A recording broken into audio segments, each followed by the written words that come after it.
Всем привет, дорогие друзья! И сегодня мы с вами заезжаем в Мариуполь со стороны Донецка, с трассы Донецк-Мариуполь и движемся с вами на административную границу Ростовской области. Сейчас мы с вами на проспекте Карпова и посмотрим эту часть Мариуполя, который развивается динамично после всех событий, отстраивается и возрождается. Посмотрите, какие великолепные дороги. Предыдущее видео я вам показывал Мариуполь, в который мы заезжали со стороны Мангуша. Ну а сейчас поедем в противоположную сторону. Именно вот эту часть мы с вами Мариуполя посмотрим. И посмотрим кусок дороги трассы Р-280 Новороссия от Мариуполя и до КПП, до административной границы Ростовской области. Приблизительно протяженность нашего маршрута около 45 километров. Ну, не всю дорогу я вам покажу до Таганрога, а вот именно этот кусок, который интересует моих зрителей. Мне многие писали показать. Ну, а сейчас, вот смотрите, светофоры я все повырезал, чтобы не затягивать видео. И мы движемся с вами по Мариуполю. Это проспект Карпова. Как раз вот заезжаем, как я уже сказал, с Донецкой трассы. Великолепная дорога. Я помню еще в прошлые времена вот эта часть дороги, по-моему, здесь была уложена бетонная плита, бетонка была. И вот едешь, как на этом, бум-бум-бум-бум-бум-бум. Если я ошибаюсь, поправьте меня. Но вот сейчас будем проезжать путепровод. Под ним, я точно помню, были уложены плиты, дорожные плиты. Ну а сейчас великолепная дорога. Посмотрите, по две полосы, прям вот. Вот здесь точно была бетонка раньше. Вот поэтому определю. Вот проехал, видели, трамвайчик. Уже ставят вот эти арки над дорогой, наверное, уже готовят к установке знаков, ну и, соответственно, камер на скорость. Потому что пока вот много тоже вопросов было в предыдущих роликах. Если камеры на скорость на трассе вот от Джанкоя и до Таганрога, вот этот интервал, ну, от границы с Ростовской областью до Таганрога камер полно, так что там особо не разгонишься. А вот до границы Ростовской области и от границы Крыма и Херсонской области, вот Р-280, этот участок пока камерами не охвачен. Так что пока вот там можно ехать, ну, не то, что нарушать, но все равно, вот как ты не старайся, вот едешь, вроде не нарушаешь, а все равно там на 3-4 километра, может, ты превысишь. Хотя разница вот в 20 километров погрешность у нас в стране, но все равно.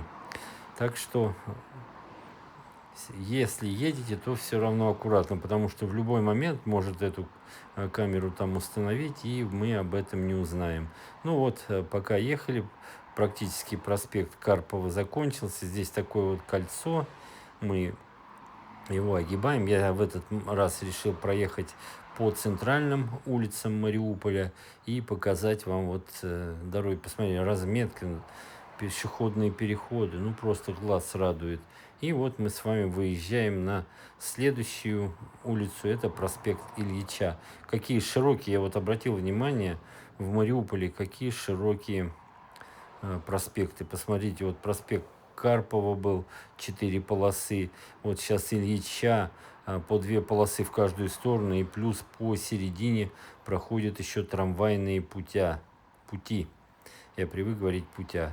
Ну и вот трамваи ходят, но, правда, еще не везде, не по всему Мариуполю. Ну, я думаю, это всего лишь дело времени, и можно будет на трамвайчике покататься. Общественный транспорт как-никак.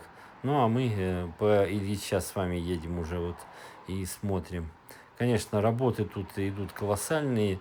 Мы едем вот по дороге и многого не видим, как все восстанавливается. И железнодорожный вокзал, и театр восстанавливается, и другие объекты культурные, культурного образа, и жилые дома восстанавливаются. Ну и, конечно же, вот Мариуполь еще чем сейчас знаменит, что вот как витрина Донецкой области, ДНР, э, ну и немножко даже Донецк, столица области, обижается, что вот денег больше дают на развитие Мариуполю. Ну, он, в принципе, и пострадал больше, чем вот Донецк. Много разрушений, конечно, еще окраины восстанавливать и восстанавливать. Ну и вот как мне писали, что вода тоже по часам подается, ну хоть по часам есть, это уже хорошо. Ну и, конечно же, вот чем еще минус, весь трафик сейчас идет через Мариуполь. Если едете из Таганрога в сторону Джанкоя и из Джанкоя в сторону Таганрога, весь трафик идет, автомобильный трафик идет по практически центральным улицам Мариуполя, тем самым создавая такую неблагоприятную экологическую обстановку. Ну и опять же, пробки лишние, много лишних машин и разрушение дорожного покрытия.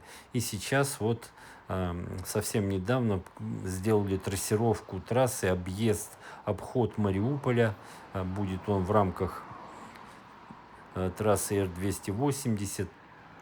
Такое самое грандиозное будет строительство вот на этом участке от Таганрога до Джанкоя. Обход Мариуполя 31,2 километра. Здесь будут 14 путепроводов, 6 транспортных развязок и 3 моста через водные преграды. Ну и, соответственно, конечно же, барьерное ограждение, будут разделять потоки барьерным ограждением, и все работы планируют завершить до конца 2028 года. Примерная стоимость работ 24,5 миллиарда рублей. Ну и максимальный трафик будет до 40 тысяч машин в сутки.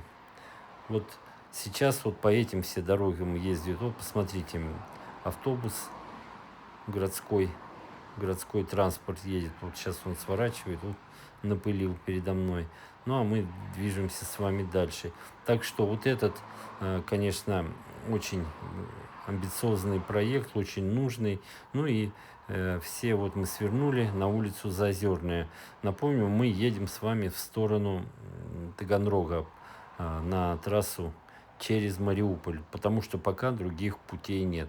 Ну и все населенные пункты, которые будут встречаться на этой дороге, будут обходить или слева, или справа, с севера, с юга.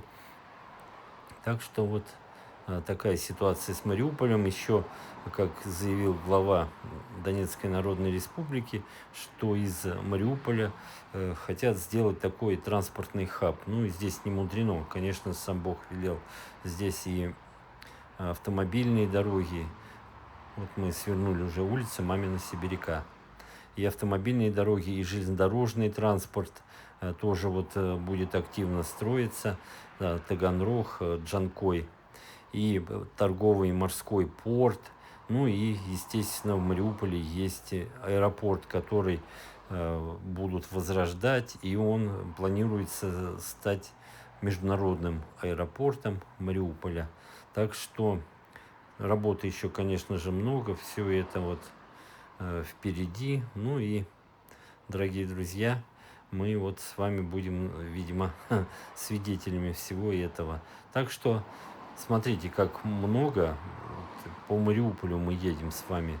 А это вот все ведь весь автомобильный поток, который вот проспект 1 мая. Тоже посмотрите, какой широкий. Весь автомобильный поток, который вот им не нужно в Мариуполь, а другой дороги нет, поэтому и приходится заезжать. А если вот будет обход Мариуполя, то и транзитеры все поедут по этой дороге. Конечно же, и экологическая обстановка улучшится. Хотя сейчас она вот вольно и невольно в Мариуполе улучшилась. Не работают два таких гиганта, как Азовсталь и медкомбинат. Второй медкомбинат, забыл, какой, или как его зовут, напишите в комментариях. Они пока не работают. Ильича. Вот его планируется, я где-то читал, его планируют возрождать, а вот насчет Азовстали пока вопрос открытый. Ну и в связи с этим, конечно же, экологическая обстановка в городе улучшилась, это плюс. Но очень много потеряно рабочих мест, это минус. Так что нужен какой-то баланс. Ну и планируют Мариуполь и окрестности как курортную зону тоже. Тут много ведь всяких поселочков типа Мелекина, Урзуф, Ялта, Донецкая, все вот эти, Юрьевка. Ну и мы свернули на улицу Таганрогская. Все это вот возрождается, и народ отдыхает в этих вот курортных поселках на Азовском море. Так что вот такие планы. Ну и вот посмотрите, мы проехали с вами значимое количество по Мариуполю от Донецкой трассы и выезжаем вот на Таганрогское шоссе в сторону Таганрога. И посмотрите, какие дороги. Разметка, все четко, освещение. Вот вечером все дороги освещены. Это, конечно, радует. Ну а мы потихонечку покидаем славный город Мариуполь и выходим на трассу Р-280 до административной границы с Ростовом-на-Дону. Этот вот кусок, пожалуй, на протяжении всей этой трассы самый лучший. Практически весь он четырехполосный. Ну и мы с вами вот посмотрим, как все это выглядит. Многим, конечно же, интересно. Люди, которые собираются на моря, вот в Крым, и собираются проехать вот по новым территориям, им будет, видимо, интересно и полезно посмотреть, как выглядят дороги. Несколько частей я уже показал. Показал дорогу от Джанкоя до КПП Чингар, от Чингара до Мелитополя. Ну, еще покажу, конечно, от Мелитополя до Бердянска дорогу. Ну, а вот сейчас мы смотрим с вами вот интервал от Мариуполя до административной границы Ростовской области, до КПП. Там бывшая КПП была раньше граница, но сейчас вот это уже административная граница. Ну и вот мы покидаем Мариуполь, осталось совсем немного, и мы уже практически на выезде. Дорога здесь шикарная тоже. Ну, я не знаю, где будет точка начала обхода Мариуполя, 31 километр, и солидная сумма. Работа, конечно, здесь предстоит огромная сделать, но если будут ресурсы и финансирование, то, я думаю, вот она, Таганрогское шоссе. Мы с вами на прямой до границы. И будут ресурсы, то я думаю, что сделают гораздо раньше всю эту дорогу. Ну, а мы с вами едем и наблюдаем. Посмотрите. Здесь, конечно, пока вот по две полосы в каждую сторону. Именно вот на этом участке пока нет на разделительной барьерного ограждения. Хотя оно здесь очень нужно. Дорога такая ровная. Все стараются скорость прибавить. И не дай бог вот какие там нештатные ситуации, чтобы исключить выезд на встречку, конечно, здесь нужно барьерное ограждение. Но я думаю, его поставят со временем. Хотя вот именно вот этот кусочек нет, а дальше везде есть. И это вот будет такой образец, как будет выглядеть дорога трассы Р-280 вот со стороны. Вот видите, начинается такая шикарная дорога, барьерное ограждение на осевой, разделяющее потоки направления движения автомобилей. И вот такая шикарная дорога будет на всем протяжении. А дорога эта будет входить в систему Азовского кольца. 1427 километров вокруг Азовского моря будет вся трасса в четырехполосном исполнении. Как вы уже, наверное, догадываетесь. Знаете, посмотрите, какие светильнички здесь. Вот на что они похожи, напишите в комментариях. Вот первый взгляд, как вы думаете, что это вот так обозначает? Ну а дальше планируют еще вот сделать с этой трассы съезды к Азовскому морю. Там планируют курортные локации устанавливать, и вот съезды эти необходимы будут. И все это со всеми этими съездами, длина, протяженность дороги может достигнуть 2000 километров. Амбициозные, грандиозные проекты, которые оцениваются в около 500 миллиардов рублей. Огромные деньги. Ну и все это вот строительство задумано до 2030 года.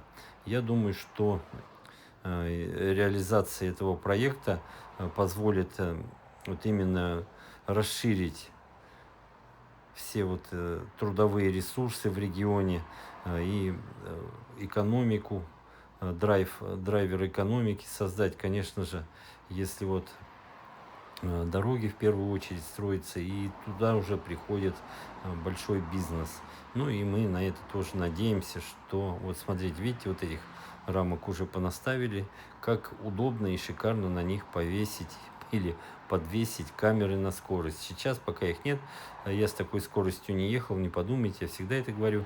Это я вот немножко видео ускорил, чтобы особо сильно его не затягивать. Ну а вы насладитесь вот качеством дороги, вот что построили и что будет вот от Мариуполя туда в сторону границы с Крымом, административные границы с Крымом, вот такая же дорога будет. Там пока в двухполосном исполнении, по полосе в каждую сторону. Ну и, конечно же, от границы с Херсонской областью в сторону Симферополя тоже нужно будет сделать дорогу четырехполосную. Все это в планах, Росавтодор все это будет строить. Эти трассы это передано в федеральную собственность. Ну и вот федеральные деньги придут на эту дорогу и будут управлять этой трассой тоже федеральные органы дорожной власти. Так что вот такая ситуация здесь с этими дорогами. Проезжаем мы здесь знаменитые Широкино, Новоазовск, там как раз вот в районе Новоазовска, Седово, тоже курорты, тоже нужно туда строить такие хорошие съезды. Ну и Новоазовск по краю проходит вот эта дорога, там идут тоже работы, нужно будет по 4 полосы, бессветофорное движение сделать.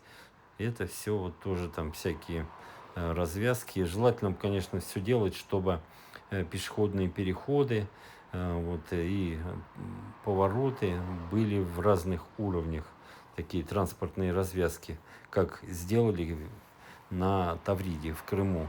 Шикарная дорога. Кстати, Таврида тоже будет входить вот в это кольцо, Азовское кольцо. Дорога от Крымского моста до Краснодара и дальше до Таганрога, до Ростова-на-Дону тоже вот будет входить в это Азовское кольцо. 1427 километров эта дорога. Ну и посмотрите, вот эти светильники, это будет тренд, наверное, вот трассы Р-280. Именно вот такая подсветка, такое освещение дороги. Видите, вроде участок ровный, а есть освещение дороги. Конечно, ночью одно удовольствие ехать, во-первых, по такой дороге, но если она еще подсвечена, есть освещение, то прям вообще будет великолепно. Вот видите, вроде как и дорога такая скоростная, хотя 90 больше не разрешено по ней двигаться, и пешеходные переходы в одном уровне. Ну, 90 и плюс 20 еще можно смело прибавить, 110, 109 можно на ней ехать, и без вот письма счастья не придет вам. Как вы знаете, к скорости можно прибавить еще плюс 20. Были разговоры, что снизить порог превышения до 10 километров, но вот разговор шел, вроде как органы ГАИ не одобрили этот проект и оставили плюс 20 километров.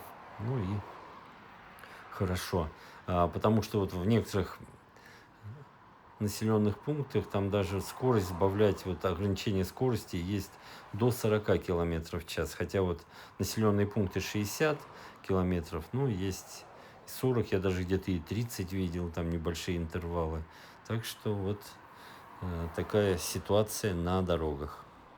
Ну, что еще хочется отметить, эта дорога вот будет входить в М4, если едете с севера, там, с Москвы, с Санкт-Петербурга по трассе М4 Дон, то перед Ростовом указатель аэропорт Платово, ориентир. Вот на нее съезжаете. Это северный обход Ростова. Дальше проезжаете обход Таганрога. И вот эта дорога Р-280 идет. Там тоже сейчас такие грандиозные работы идут. Тоже расширяют дорогу до 4 полос. И вот на трассе, кстати, на трассе М4, тоже вот в Ростовской области работы идут там в районе Батайска, в районе Каменшахтинского будут строить шестиполосное движение. Ну, а здесь, посмотрите, практически вот где населенные пункты, где пешеходные переходы, вот освещение, стоят мачты освещения. Ну, не знаю, как вечером, хорошо или видно. Вечером, вот, к сожалению, не ездил по этой трассе. Вот, посмотрите, здесь уже с обеих сторон идет освещение. Ну и потихонечку вот мы въезжаем в населенный пункт. И видите, здесь уже вроде и 4 полосы, но барьерного ограждения вот на осевой уже нет. Видим, что слева и справа населенные дома идут. Ну и освещение, конечно, здесь. Вот такие столбики здесь поставили на осевой. Скорость тоже тут нужно сбавлять. Ехать вот светофор.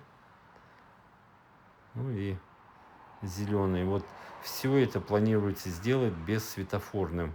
Каким образом? Вот здесь хотя 4 полосы. Это вот уже Новоазовск мы, видимо, заехали. Если вот по ходу движения он с левой стороны обходит дорога Новоазовск. Тоже такой приличный населенный пункт. И здесь вот движение уже сбавляется. Посмотрите, сколько светофоров, пешеходные переходы. Ну и по обеим сторонам дороги дома. Прям вот частный сектор тут тоже. Не знаю, если эту дорогу оставят, конечно, то нужно будет делать надземные пешеходные переходы, ставить барьерное ограждение на осевую и убирать светофоры. Как, собственно говоря, и планируется все это дело сделать. Но проезжая вот все эти населенные пункты, где есть возможность, конечно же, населенные пункты будут обходить. Вот видите, опять появилось барьерное ограждение вот на осевой линии, разделяющие потоки. Так что посмотрите, как классно сделано. Ну, дорога, конечно, шикарная. Ехать одно удовольствие. Едешь, даже вот и скорость не замечаешь. Только надо периодически посматривать на спидометр, чтобы стрелка не ушла в правую сторону. Вот они, эти рамки на дорогой. Сразу же предусмотрительно поставили их. И вот мы подъезжаем к границе с Ростовской области, КПП.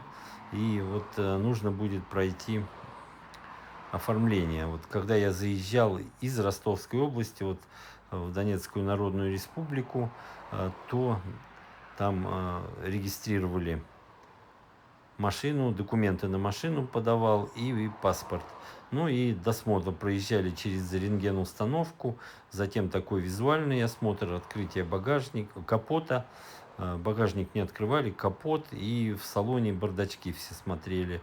Ну, больше времени заняло вот регистрация. А на обратном пути вот это, извиняюсь, это я вот и рассказываю, когда в Крым въезжали, а из Крыма вообще ничего не досматривали. Ну а сейчас, въезжая в Ростовскую область, тоже такой досмотр. Здесь рентгена нет, чисто визуально смотрят, открываешь все, бардачки, капот и передний капот, задний багажник. Ну и проходишь тоже регистрацию, подаешь паспорт и документ на машину. Все, немножко я перепутал, да. Когда выезжал из Крыма, никакого досмотра не было. Именно вот в Крым, когда заезжаешь, и здесь, вот когда я въезжал в Донецкую область из Ростовской области, вот заезжал спокойно, а вот выезжаешь когда, то уже вот досмотр производят. Но, сами понимаете, здесь вот такая еще нестабильная обстановка, и связи с этим вот все эти досмотры, к которым нужно относиться с пониманием. Ну а дорога, вы видите, дорога. Едешь, едешь, едешь, такая монотонная, еще можно прям на круиз-контроль поставить и ногу с педали газа убрать. Такая монотонная. Минус, конечно, есть, чтобы вот не укачивало, не заснуть, потому что такая вероятность такая вот существует, что на такой дороге, на великолепной, можно вот немножко и прикернуть, тогда это все, это катастрофа. Так что всегда едьте по таким дорогам выспавшиеся. Ну и что в конце хочется сказать, конечно же, Мариуполь меня вот поразил своими дорогами, как все качественно, быстро сделали. Э, Центр города тоже все дома отстроили практически, ну и от центра уже уходят к окраинам Мариуполя. Донецк тоже идут, сейчас вот идут там работы, перекладка асфальта. Ну и будем надеяться, что в скором времени все это закончится и Донецк зацветет, как и прежде, с миллионами роз. Ну а Мариуполь и в Донецке восстановят аэропорты, и самолеты будут летать. Конечно, еще важно железнодорожное сообщение. Поезд Донецк-Москва, все вы, наверное, помните, Мариуполь-Москва, такие поезда были. Ну и ждем, ждем, когда они уже, эти маршруты, начнут работать. Ну вот очередной, вот видите, населенный пункт, тоже две полосы, скорость сбавляется. Я не знаю, как здесь будут расширять. Вот сейчас посмотрим, тут вроде какие-то работы идут, тут мост вроде, и его тоже расширяют. Так что работы, конечно, еще много. Ну а так, за населенными пунктами четырехполосное движение. Просто вот едешь и наслаждаешься. Всю трассу, весь вот этот кусок от административной границы Ростовской области и до административной границы Крыма привели в нормативное состояние. Вот даже если взять от Мариуполя и до крымской границы, хоть и две полосы, по полосе в каждую сторону, дорога тоже шикарная, можно ехать с комфортом. Ну, потихонечку вот мы двигаемся, здесь вот видите, впереди длинномер, и приходится вот ехать потихоньку. Это вот говорит о том, что, хотя вот уехал он в правую сторону, тут поворот направо, светофор, говорит о том, что тоже вот все это будет делаться. Вот так посмотришь неведомым глазом, что какие масштабы и объемы работы предстоят. Вот автобусы. Я вот говорил, что ночью лучше переезжать этот участок дороги, фуры спят. Ну вот кто-то мне в комментариях написал, что и ночью достаточно много фур идет, но еще из минусов, что свет фар слепит глаза, также много вот рейсовых автобусов, междугородних тоже много идет. Ну и непонятно, когда лучше ехать, днем или ночью. Ну, и, как говорится, везде хорошо, где нас нет. Ну и вот смотрите, выезжаем мы, и тут вот опять начинается расширение, и опять начинается 4 полосы. Вот, собственно говоря, как я и говорил, за городами, за населенными пунктами, от границы Ростовской области до Мариуполя практически все четырехполосное движение. Просто вот великолепная дорога. И вот это ждет весь этот участок. Хотя работы я вот ехал в Запорожской, в Херсонской областях. Работы пока еще никакие не ведутся там. Ну, весь напор, наверное, сделан. Сначала хотя бы вот один кусок сделать и объезд Мариуполя. Ну, не знаю, может быть и туда будут добавлять строительную технику, добавлять фирмы, которые занимаются строительством дорог, потому что действительно объемы колоссальные. Ну а ведь не только эта дорога по всей стране строится, много и других. В Крыму очень много дорог строится. Сейчас там вот объект грандиозный тоже, обход Симферополя с выездом вот на трассу Ялта-Симферополь, обход Алушты тоже строится, там не самые легкие условия, часть дороги в горах проходит, тоже все это фирма ВАД строит, которая строила Тавриду. Ну вот сюда бы их тоже вот неплохо было бы, конечно, с их колоссальным опытом строительства дорог. Построили и сдали в эксплуатацию Симферополь, Евпатория, Мирный обход, 60 километров, шикарная, великолепная дорога. Когда ее начинали строить и процесс строительства, я усиленно освещал это строительство. Ну, тогда еще можно было на коптере летать, и можно было показывать, вот как идет строительство, масштабы. С воздуха, конечно, все это выглядит великолепно. Сейчас особо вот строительство дорог и не покажешь без коптера. Ну, представление вообще никакое, потому что не везде еще и проедешь. Дороги строятся где вот по полям. Так что, конечно, вот из минусов это. Ну, а эта дорога, вот потихонечку мы подъезжаем с вами к КПП, к границе, к административной границе Ростовской и Донецкой областей. И будем вот сейчас смотреть, еще осталось вот старое КПП здесь, на этой дороге. Это Таганрогское шоссе, трасса Мариуполь-Таганрог. Раньше она была двухполосная, по полосе в каждую сторону. И вот сейчас, как вы видите, вот такая великолепная дорога. И представляете, когда все это построят, вот едете вы из Москвы в Крым, прям по М4 выезжаете из Москвы, четырехполосное движение, а где-то из 6 будет полосное, и до самого Симферополя, до какой до самого Симферополя, до самой Ялты будет 4 полосы, и практически не будет светофоров, как в свое время говорил один из руководителей Росавтодора, что от Санкт-Петербурга и до Севастополя не будет ни одного светофора. То есть, вот, ну, если через Крымский мост ехать. Ну и действительно, ну, конечно, светофоры где-то есть, там 1-2.